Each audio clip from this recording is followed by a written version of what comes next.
Oh yeah, it's Saturday night at the movies. Anyways, I just found the Canadian Tire flyer. Um, I like some of the products at Canadian Tire,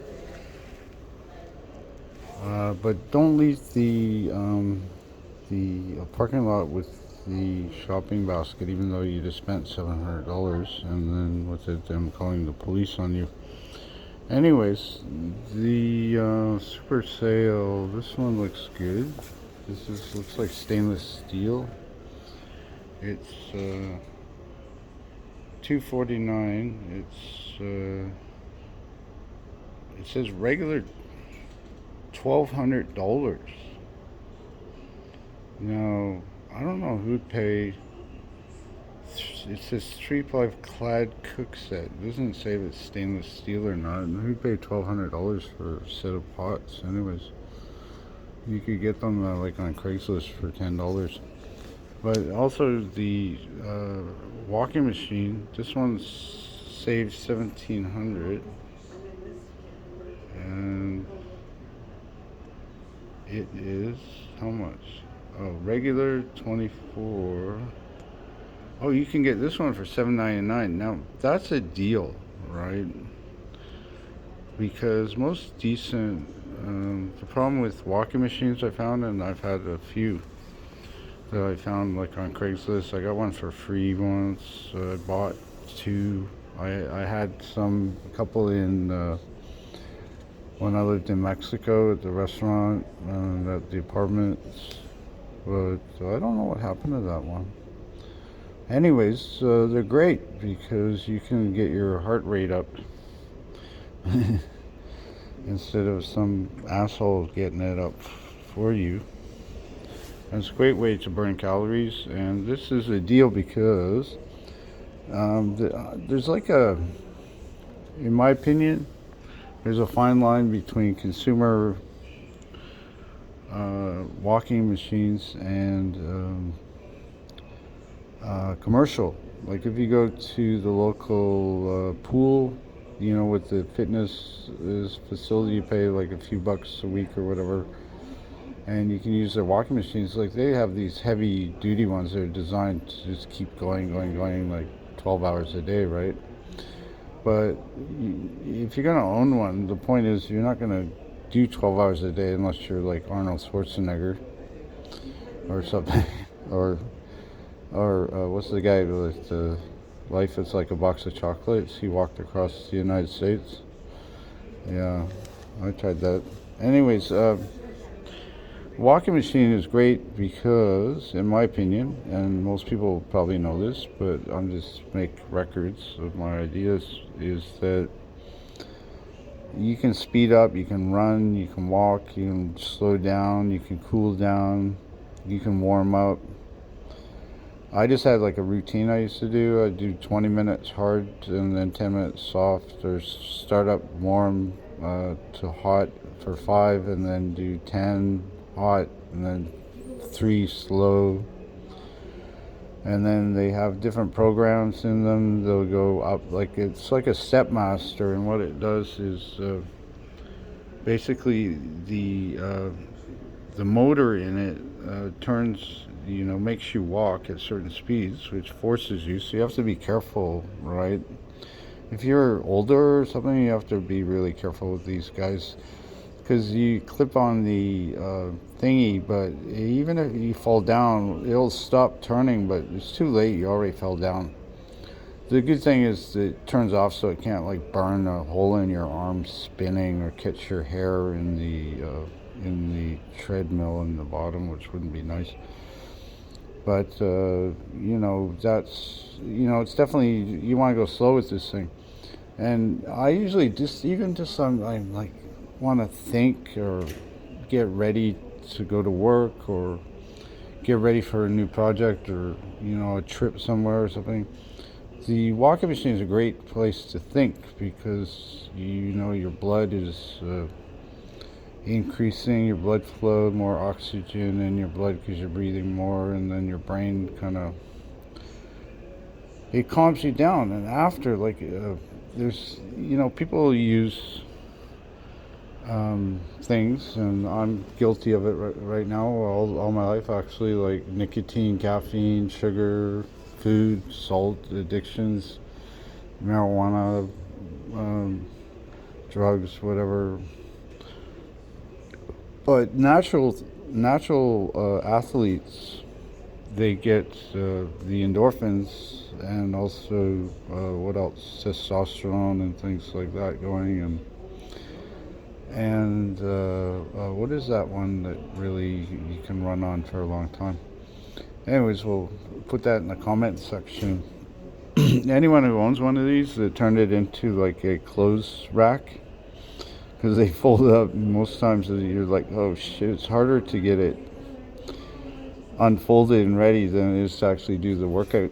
So I tend to leave it just open, and then it forces me to use it. But no, the cheaper ones are good. But these days, do you buy anything new? As soon as you walk out of the store and you open the box, most chances they won't take it back. Or they do that to me 150 times, especially at the Target. No, not Target, the Source, right?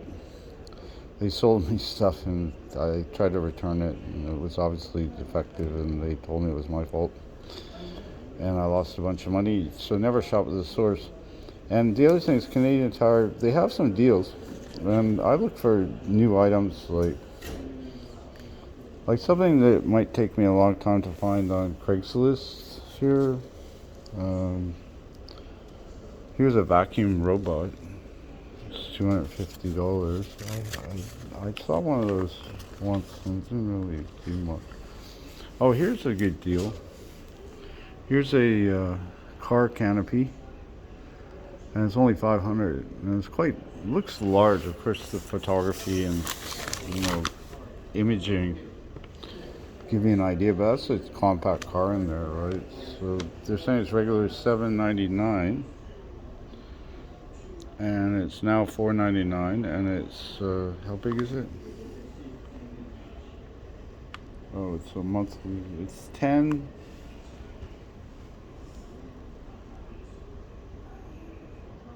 by 20 feet. So that's actually pretty big. And the I guess it's like vinyl. It's similar to like tarps and stuff. This should be a little bit heavier duty. A little bit, you could like have weight, snow on it. It's not gonna tear. Or also, you should watch for like sun resistance, because what happens is the sun breaks down just those cheap tarps. Like if you tarp up something and you leave it all summer, chances are if you go there in like July or August or September, it's gonna be bleached, and you could probably put your finger through it. So this type of material should be some coatings to be tarp, but even the frame, you think about it, like the way it's designed, and it assembles pretty easily. They also say we install, but they're going to charge you a lot of money, and then you get some lazy people that rather collect COVID benefits than do it, and they'll give you some attitude. So I wouldn't recommend doing that. But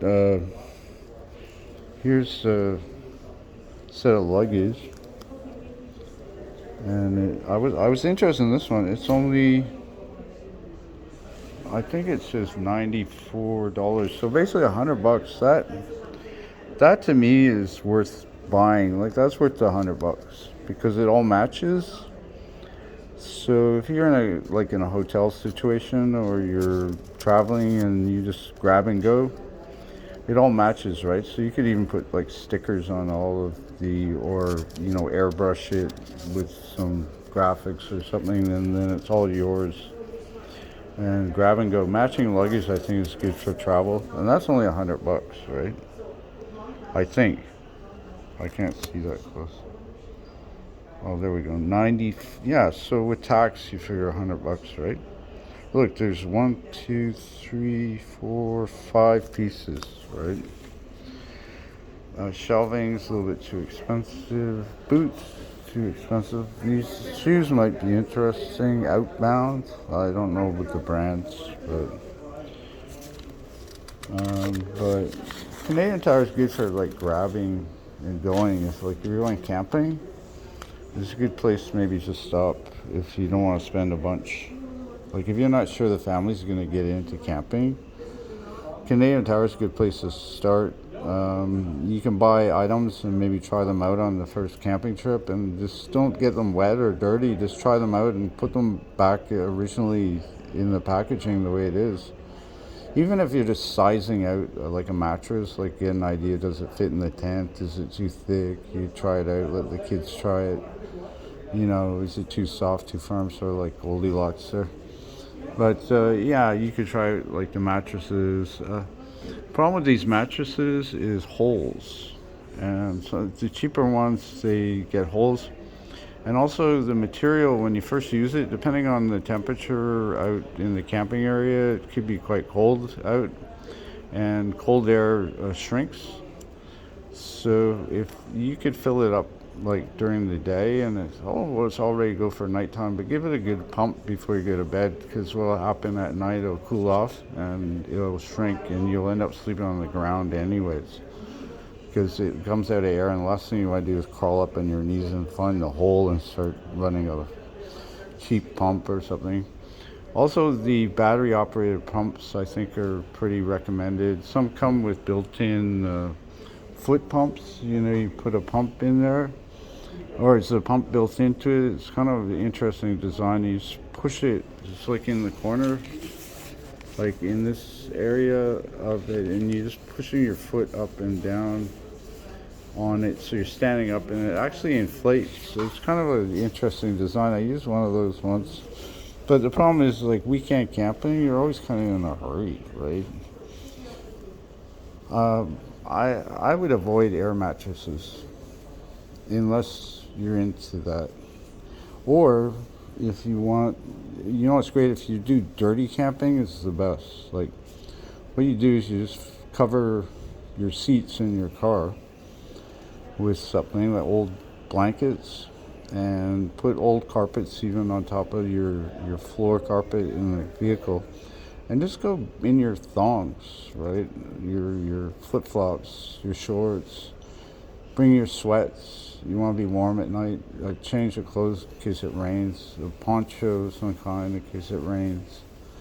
And also, you have the car as a point to warm up.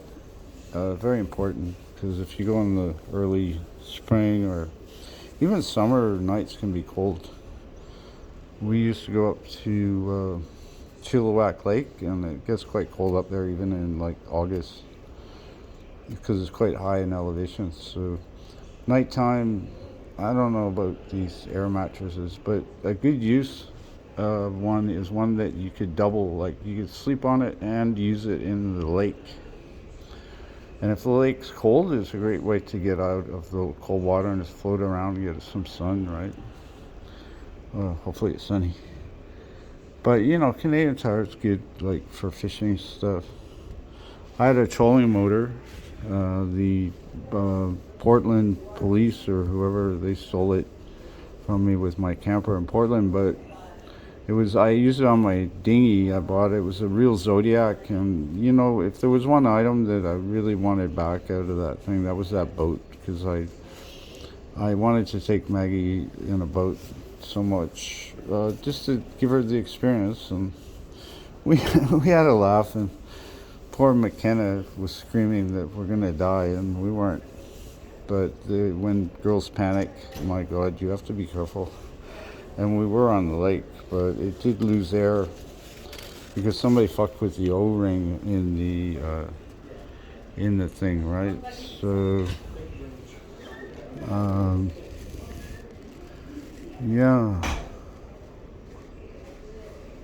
we didn't die.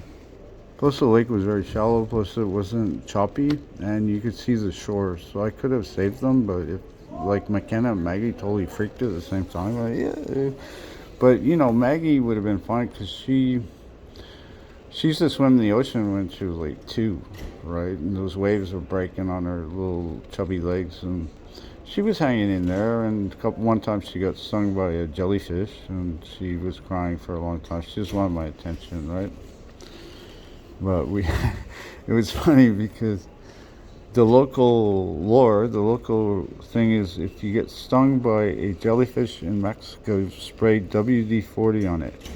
And I went around the small island part there where we were, and there was a little shop, and they had WD-40 luckily, and we tried on Maggie, but by then the sting was gone. She was just putting on a show. I wouldn't buy bicycles from Canadian Tire. I've never had luck with them. Somebody took an ad out here. That's interesting. Oh, these buildings. Oh, here's some good fun camping. If there's a fire ban, apparently, according to the fire marshal of the forest thingy, and I respect it because you don't want big blazing fires in the summer. It's like 900 degrees, right? Who needs it? Plus, these are great. You can hook them up to a pony bottle, a propane bottle, and then you got your center fire piece, and you just turn it on and off, and it's really safe, and it's safe for the kids, right? Because you're not out of control. Fires for camping, I think, are important, but you should try to be safe. So you really have to focus on the fire. If you're going camping and you're gonna have a fire, just plan it and just make sure it's not gonna light the forest on fire, unless that's what you want, but probably don't. And then it takes attention, right?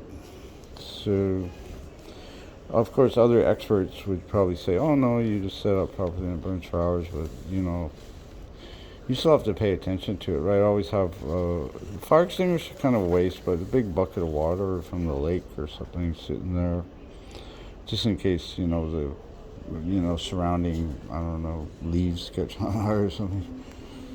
But toolkits. Why would you buy a toolkit if you're not going to use your tools? Then don't buy any. Why would you put them all so neatly away like that unless you were some kind of control freak? Big huge toolkits? Why would you want that many tools? Just borrow Fred's next door and don't return them. Or no, sorry, Craigslist or garage sales. People always have extra tools. I've even found tools on the street and in dumpsters and sort of pocket items people leave on their driveways and stuff when you're collecting cans. The odd screwdriver and stuff. Just throw it in my pocket, right? But I'm not saying steal tools. I was just joking. But Canadian Tire, I never found their tool array very effective, and they lock up certain tools so they think you're going to steal from them, and then you have to find somebody in the store to help you, and good luck with that. So anyways, tote bins, sometimes those are a deal. Here's a deal. $15. Those are heavy duty. I've had those. The problem is if you put anything heavy on the top, they'll crack. I owned 10 of those for some buffet dishes I did when I did the catering for the Masons, and somebody burned the Mason Hall down, so I didn't get any more gigs like that. And then battery charger, I never found anything really decent at Canadian Tire. Trailers, I'd never buy a trailer at Canadian Tire. It's better to build one or to buy a used one or get a decent one. These items, shop around, right? Because some people, they'll buy them and they'll put them up. They'll say, "Oh, I'm just gonna have it for the summer," and then they'll rip it apart in the fall, and then they'll forget about it, and then they'll just sell it off, maybe for half price. They'll say, "Oh, it was a pain in the ass. It didn't do that much for my car, right?" But what is this? Looks like a generator. Some kind of battery starter. But they're saying save this percentage, save. So I said, why don't you just put the price on it? Now you have to use a microscope to figure out what the price is. But decent fire. Oh, tires. Yeah. Well, they call it Canadian Tire for a reason, and Costco I like Costco better than Canadian Tire because Costco has like 100% return policy as long as you're a member and your fees are paid, and they don't can't find your name or something. And like they did, or I forgot my name. But yeah, the this $16.99 for these decent radios or something. That's not a bad price because I think that's for four. I don't think that's each, because I don't think you pay $1,600 each, right?